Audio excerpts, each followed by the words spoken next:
You're listening to Honestly Aging by Friends Life Care VigR, a podcast where we explore what it's like getting older, the peaks, the valleys, and everything in between. In this season of Honestly Aging by Friends Life Care VigR, we're covering topics related to solo aging. I'm your host, Cheryl Praska. Let's grow old together.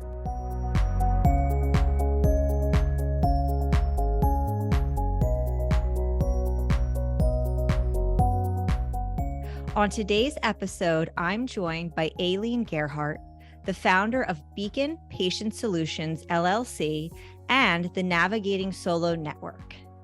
Ailene is an independent, board-certified patient advocate, national authority on solo aging educator and advocate, certified senior advisor. Ailene is a sought-after speaker and has offered over 100 community education talks and classes since spring 2018. Ailene's dynamic advocacy work includes a focus on solo aging. This expertise led to the fall 2021 founding of her Navigating Solo Network. The path to dynamic solo aging starts here, a national website network, an online clearinghouse featuring resources specifically for solo agers. In addition to her groundbreaking work with solo agers, Ailene serves as the Vice President of the National Association of Healthcare Advocacy Board of Directors and serves on the steering committee of the Massachusetts Healthcare Advocates.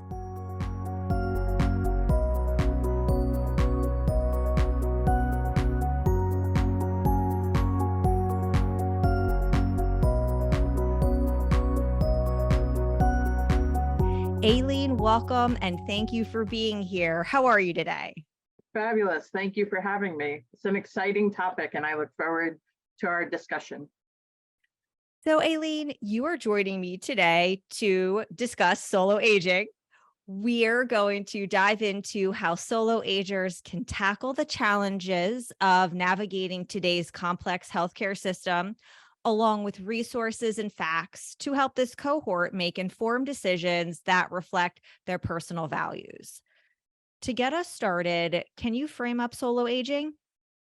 Sure. I thought it would be helpful to share a slide for anyone watching visually to discuss solo aging, and then I will also, of course, verbally discuss it as well. So for me, solo aging is a framework. And so it really is a slice of a demographic that's for older adults that are 55 or older, who are without a reliable support system and either have been married or not, or are partnered, live by themselves, live with a partner or a spouse, did not have children, or for a variety of reasons, had children, but unfortunately, those children or other adult family members aren't able to play a role due to someone being estranged or unable or unwilling to assist, or unfortunately outliving their children, or there's a complicated family dynamic. So the foundation for me for framing solo aging is really related to that reliable support system. And so all of these other pieces may come into it as part of someone who might see themselves and self-identify as a solo ager. And Ailene, to build on what you've presented here, framing up who a solo ager could be identified as, what are the unique needs of the solo agers? Another great question. And for me, I see it as 7 specific planning needs for solo agers. So when I present it visually and when I discuss it, I talk about these 7 pieces as all being part of a pie and all being connected. And so the 7 planning needs are healthcare needs and management. And that's really today, tomorrow, and the future. but it's really thinking about all of those timeframes. Advanced care planning, which again, thinks about today, tomorrow, and the future. Residential decisions and transactions. Investments, financial decisions, and money management. An age diverse and robust support network. Legal representation and planning. And then finally, living a dynamic life. So thinking about some of these concrete pieces, and then also thinking about how one thrives going forward as well. So for me, these 7 categories and these planning needs are the pieces that when I work with clients, they're specifically focused on related to navigating solo. That is a lot to consider. And it makes me wonder, what are some barriers that solo agers face in terms of navigating healthcare, decision-making, advanced planning, and Right. the 7 Around pieces the that you brought circle, up? right? Around the circle. Around the circle, of course. So when it comes to navigating healthcare, some of the pieces in the system really can serve as barriers. One that always comes up is transportation to and from either medical appointments or procedures. So if you require someone to sign you out of a procedure due to receiving anesthesia or something else, and you're unable to identify someone who can do that for you, and that has to be someone you know and is willing to do so for you, you may choose not to have that procedure, which again affects someone's health outcome. That delaying a procedure, et cetera, could have a negative effect. Having the ability to get to and from appointments, having someone to sit with you, to listen to information, to take notes, to prompt questions you might have, also can be a barrier if you're without those resources. Things like identifying an emergency contact can serve as a barrier in all different kinds of ways, as well as people having, and these are trusted individuals that you designate, access to your medical information. So because they then can access information that can help you should they need to advocate for you. The other piece that really comes up often are decisional elements. So the idea of navigating a treatment option and trying to figure out after a clinician or a provider has given you informed information, how do you sort all of that out? Who do you talk to about that? How do you bounce things off of someone else? Who can serve in that role? Same thing for researching and accessing reliable information, as well as understanding medical bills and the whole healthcare system and understanding insurance and those pieces. Having trusted people to talk about those things with help make an informed decision that reflects the individual's goals and values. And without that opportunity, that can be impacted. And so it's really important that people think about if they don't have in place the support network they're looking for, to really look to enhance that as much as they can. I have 2 follow-up questions to everything you just said. Mm-hmm. My first one is, how might solo agers make sure that they do have support for the medical events that you were talking about through advanced care planning? So for me, I like to turn the process of advanced care planning a little bit on its head, from the way people conventionally think about it. Often when someone who self-identifies as a solo ager, often their first concern when it comes to advanced care planning is, I don't have anyone to designate as my healthcare proxy, as my healthcare agent or advocate. They're called different things in different places. And so for me, that designation is the third step. I like to talk about it as advanced care planning in 4D. I know there aren't 4 dimensions, but for me, the 4 Ds are deciding what you want and what you don't want, documenting what you want and what you don't want, then finding the right individuals to designate, and then discussing that information. That's where the 4 Ds come in. Instead of the initial stress of who am I going to assign as my proxy? Because going back to that question about barriers, that model is a barrier for people to do all the other work when it comes to that tough thinking individually about what they want and what they don't want, well before they're even able to discuss it with someone else. And so I like to move the process. I like to shift the parts, especially for solo agers, because I feel that I'd like to eliminate as many barriers as possible. And when people don't feel they have someone to assign or designate, they may not do the whole process. And the rest of the process is really a critical piece of that goes along with who we might designate, or the individuals we might designate. Ideally, we would designate 2 people to serve as our healthcare agent in case one cannot serve.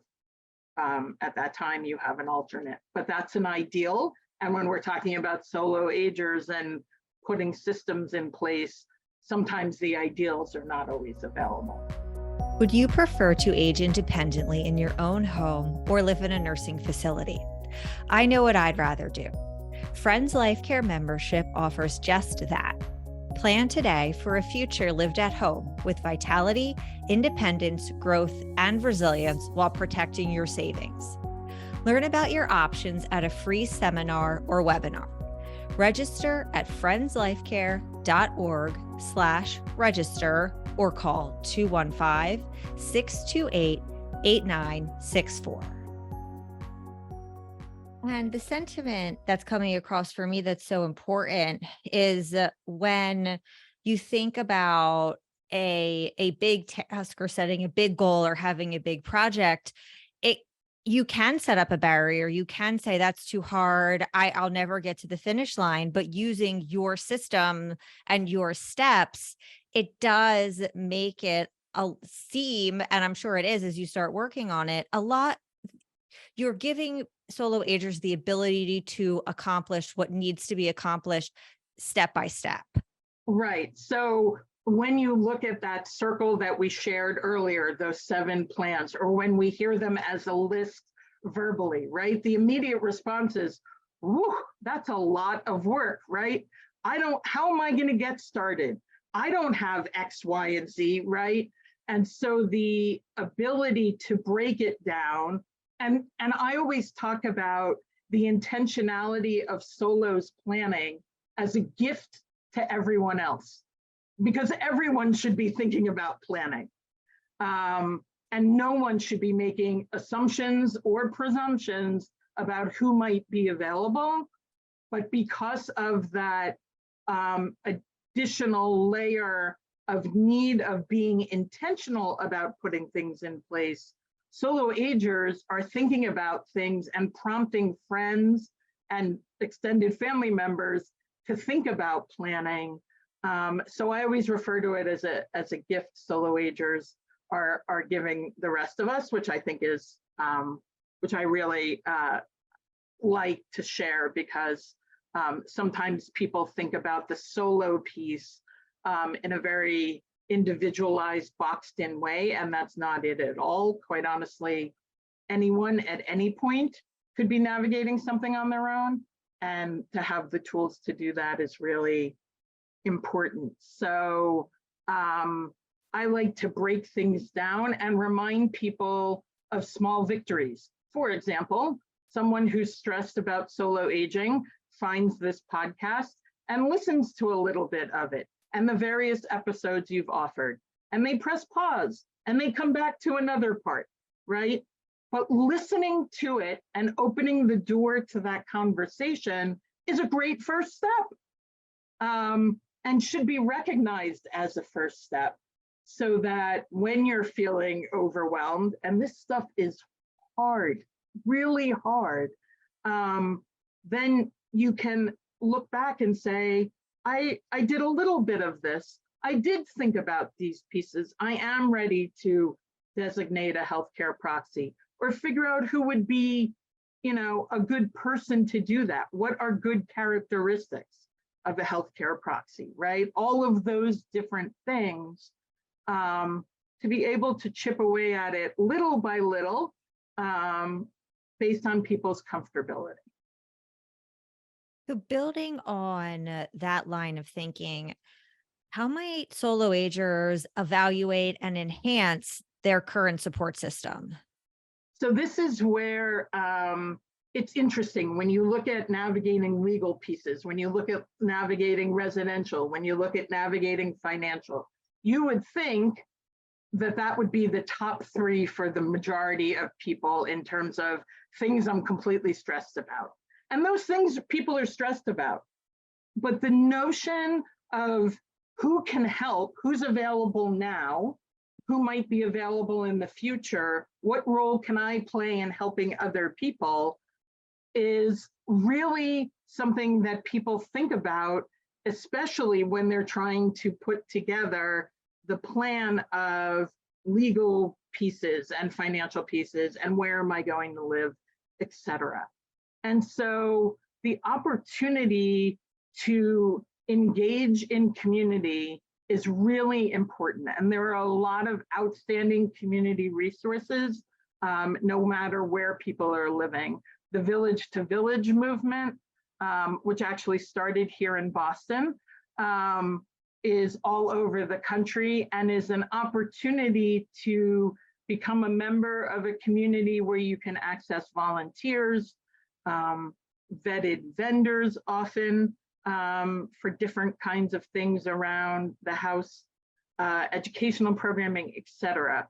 Libraries, community centers, senior centers, councils on aging, faith communities, affinity groups, right? So one of the things in my list of 7 planning needs is an age-diverse, robust support network. Well, that's a pretty loaded phrase, right? I have to check all of that out. And the reason to remind people about that age diversity is so that people have, first of all, having connections of people of all different ages, generations, life experiences, et cetera, only makes our lives richer. So that's a given. But it also, at a time where we might need help, if everyone in our support network might be in our peer group or close to our peer group, they may be navigating similar kinds of things at similar times. And so availability may not be what you might want, and you might not be able to help somebody out in a way you might want to be able to help them.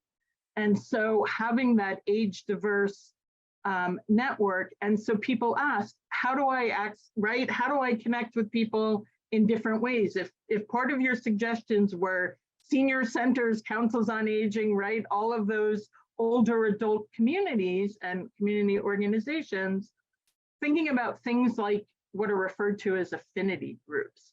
So thinking about things that interest you, whether that's activism, volunteerism, a particular hobby, a particular spending time outside, a particular sport, et cetera, that brings together people based on general interests and possibly less on someone who is focused solely on something they might be going through at a particular time in their life. So book clubs, card groups, movie review groups. People talk about meetup.com as being very useful in people's communities, connecting on social media groups, recognizing that you need to, practice good safety in terms of connecting with others when you connect with people online, but expanding your connections that way is also a great way to expand that network. And to also keep in mind, there are people who often bring up that they feel uncomfortable asking for help, right? The phrase, I don't want to be a burden. I don't want it, right? I don't want to appear as needing help. I always encourage people to volunteer to help somebody else or to volunteer in general before ever needing help oneself. First of all, it's a great thing to do as a global citizen, right? That's part of us as global citizens, but it also demonstrates that you're interested in helping others.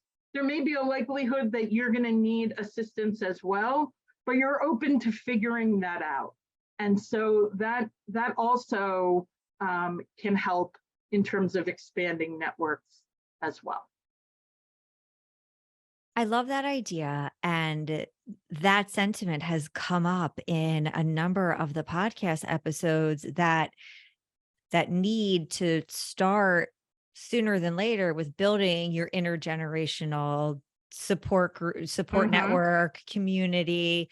And I'm thinking about the community where I live, and it's some people that are my age, some people who are younger, some people who are older. And we have a Facebook page where we all just share resources. And some of the best resources have come from an older couple whose children live further away. And from that alone, I've become close with them.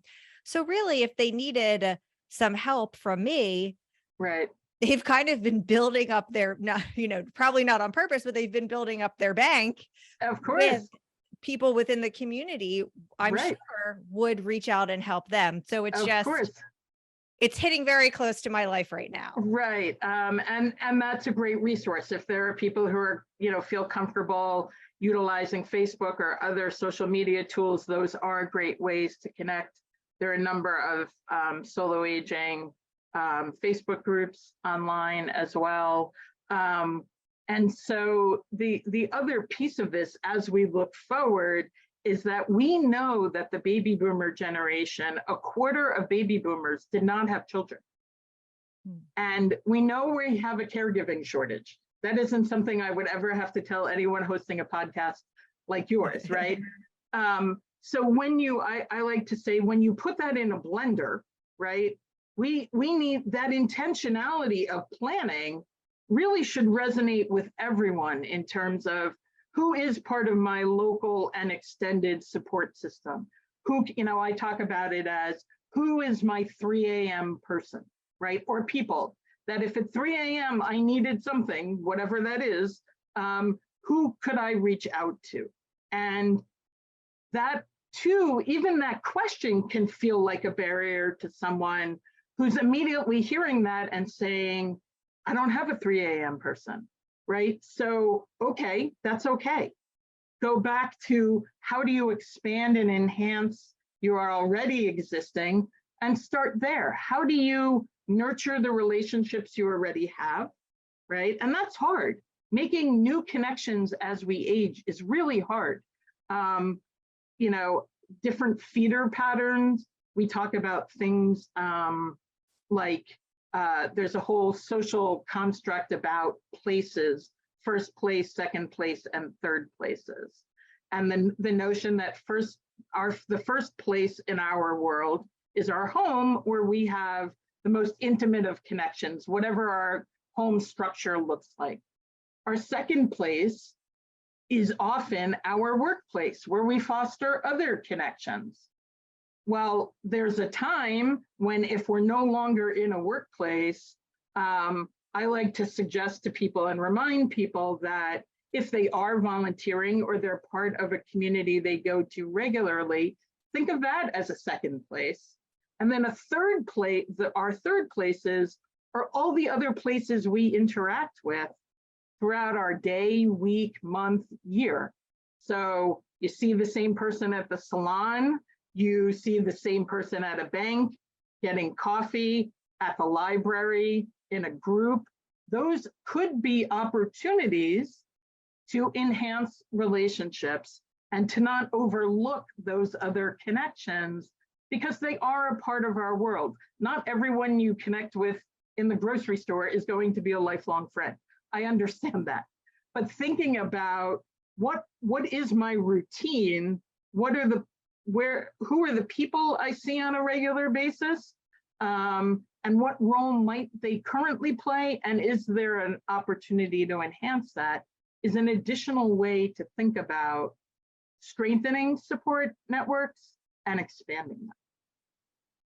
And that advice is pertinent to anyone. I'm thinking of myself again, where after college, it becomes harder to make new friends. So what did I do? One, I focused on what I had. And two, I focused on where am I just sensing some other connections that I thought I could build upon, because you don't just have thousands of people at my disposal to be out and about with. So I understand what it's like to have to be intentional about relationship building. Right. And so also in different periods of life, if people did not have children, people who did have children might have connections through their child or children going through a school system or an organized sport or something. Those are other feeder patterns, right? To connecting with other people experiencing similar things. So when you look at social structures for solo agers and for people who had children, they have different layers, because often people with children have made connections with their children's friends, parents, etc., and over time, possibly grandchildren's friends and connections. And so that can expand one's connections organically in some way, right? Because it's just, to the analogy of being in college, right? You're connected to all these other people experiencing a similar thing. So whether you've retired and you're no longer in the workplace, and so those connections are harder to foster, or there are different feeder patterns that aren't part of your world, then that intentionality becomes even more critical. The other thing people talk about all the time in the discussion around these 7 planning needs and all of that is there anyone who can hold me accountable? Right? And so the discussion around creating an accountability group. If you and 3 other people or 2 other people or 1 other person are thinking about these things, they may self-identify as a solo ager, they may not. But if you're thinking about these things, the opportunity to talk about them with other people and then say, hey, in a couple of weeks, and put it on a calendar, whether that's digital or paper, right? In a couple of weeks, so let's circle back and what did, and talk about who you decided to work with on financial, et cetera, or what you're thinking about as your priorities for housing, all of these different things, so that right? Because human nature, when things are hard, it's way more fun to procrastinate than to do the hard stuff, right? So, and this stuff is hard. It can feel very overwhelming. It can feel emotionally draining, and it can feel isolating. And so the idea is not to set anyone up for that, but rather to feel that they have the support to navigate that. That's what the gift of this podcast and the various episodes and other resources give people the opportunity to think about that at their own pace. Like I said, you can hit pause. You can go back and listen to something again, over and over again, right? So because everyone takes in information differently, and where people are in a process is every single person listening to this conversation is in a different place in this process. And so it's really, really valuable to have the opportunity to talk about this, and also to prompt people to be able to start thinking. Again, not about everything at one time, just slowly little bits of it. And you'll find that as you put it together, you've done a lot more than you think you have. And over the course of our conversation, you've mentioned some wonderful resources for solo agers to refer to. Can you possibly suggest additional websites or books for our solo agers? And also, I'd love to hear more about the clearinghouse that you developed, navigatingsolo.com. Sure. So first and foremost, the woman who coined the phrase solo ager is a woman named Sarah Zef-Geber. She lives in Northern California. She wrote the first book on solo aging called Essential Retirement Planning for Solo Agers. And it's a fantastic book with resources and worksheets. It was published in 2018. And shortly thereafter, Joy Laverty, who's in Chicago, and also a solo aging trailblazer, published a book called Who Will Take Care of Me When I'm Old?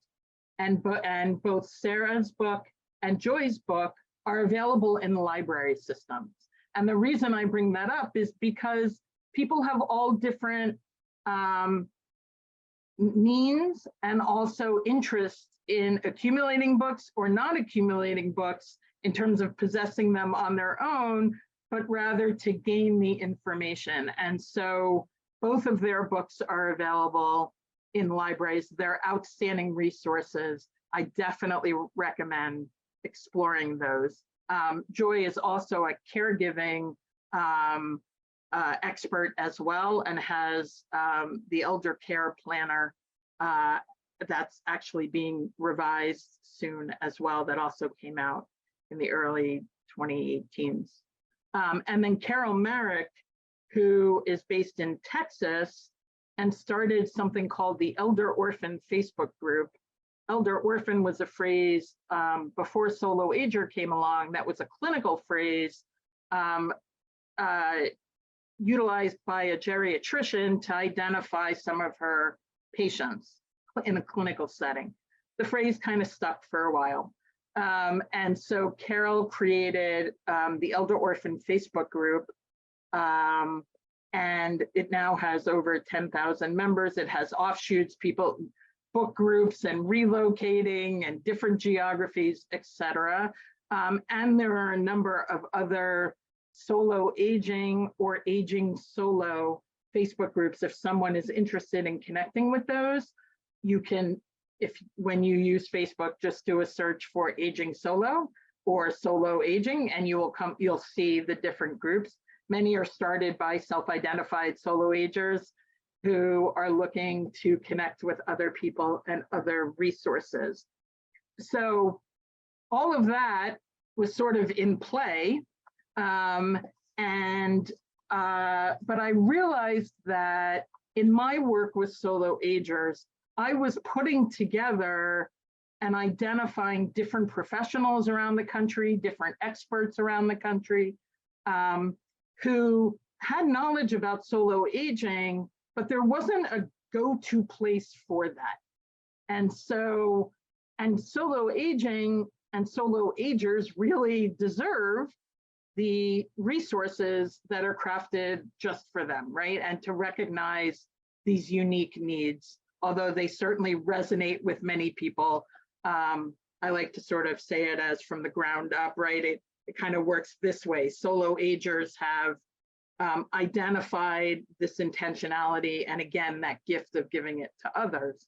And so because there wasn't a one-stop shop, I, in the fall of 2021, I put together a website called navigatingsolo.com, the Navigating Solo Network. And it has a free resource library that has all kinds of media and resources available. So due to our life circumstances navigating the pandemic. A number of programs went online. A number of them were recorded with permission of the speaker, of course.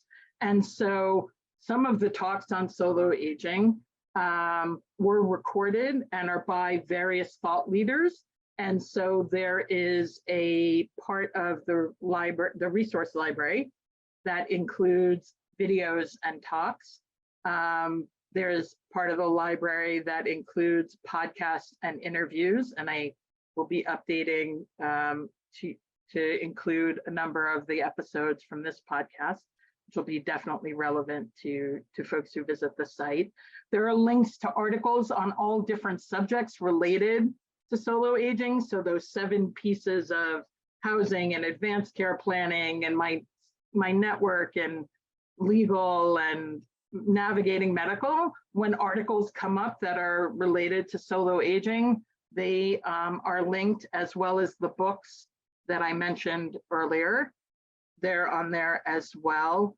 And also there's research that's available. The Census Bureau finally in 2020 actually looked at solo agers for the very first time. And AARP has done 2 sets of exploring and surveying solo agers and generated some research on that as well. And so there's also research available. So to try and be as comprehensive as possible about the subject, and people can just visit the resource library and access whatever would be helpful to them. Anything that's posted has permission to be posted. It's not that I just Google the internet and decide, right? I'm not, any speaker, any episode, anything is there because it's been approved to be there. So they're reliable resources. And so one thing I have done with the website as well is offered 2 times a year a free virtual gathering for self-identified solos.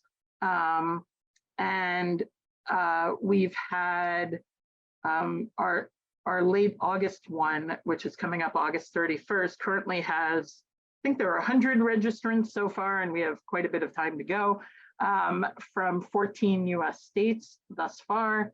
Our last one in March had, I think we had 70 or 80 attendees. We had more registrants who weren't able to join us. And we had folks, again, from 13 different states, Canada and Mexico. So people want to connect with each other, and that's the idea. So things to be looking forward to in terms of putting together regional groups for people so they can identify based on making some connections in real time, using some online community tools to do that, using technology for the benefit of connecting other people. I'm in the middle of writing a workbook, those kinds of things, to be able to continue to build on the resources and the foundation and the continued work of folks who I mentioned earlier were really solo aging trailblazers, and really be able to provide as many resources as possible for folks. So what I'd love to do in closing would be, is there any way possible to bring together all of this knowledge that you've instilled upon us and provide an overview for how our listeners can at least begin to develop an organized solo aging plan? Mm-hmm. So I often, when I give talks, and I'm fortunate to give them locally here in Massachusetts, and I'm fortunate all over the country, I usually provide a resource sheet on the topic that I'm speaking about. And so if that would be something that would be helpful as part of accessing the episode, someone could download that I'm certainly open to that. I think in general, the hopefully people can go back, rewind, pause, think about things, right? But in general, just thinking about where you are and where you want to go, and then slowly putting those pieces together, being incredibly patient with oneself. This is hard, really, really hard. I know I've said that multiple times, but I often, when I give talks, my biggest fear is that everyone's going to be looking out at me, whether that's a Zoom talk or an in-person audience, completely overwhelmed. And now I have to build them back up, right? Because this is hard stuff. And these are hard pieces to navigate. And one thing we didn't talk about is not only do we need to plan, but then we need to revisit the plan, revise it as needed, and come back again. That's for another discussion because we don't want to lose people at the end of this episode. So really being patient, identifying where you think the gaps are. And if you feel like there are a lot of gaps, that's okay. Go back to those 7 pieces and think about, okay, who is part of my world now and available to help? And that includes, are there professionals to reach out to who are knowledgeable about solo aging or who work in navigating healthcare or who help people with planning or all of the above? But to include the potential of professionals, and I realize that also takes funds and resources that way as well. But to think about who helps me now and who might I need to help me in the future and with what might I need help in the future. And so by identifying those things, and I always remind people, and this is really hard, to turn off the inner soundtrack, which is, I don't have this, I don't have that. Oh my goodness, everyone else, blah, blah, blah, right? And the reality is everybody needs to be thinking about this. And if they've already put a plan together, they need to be reminded to go back, revisit it, make sure it reflects what they want today, tomorrow, and then continue to work on it. This is a lifelong process.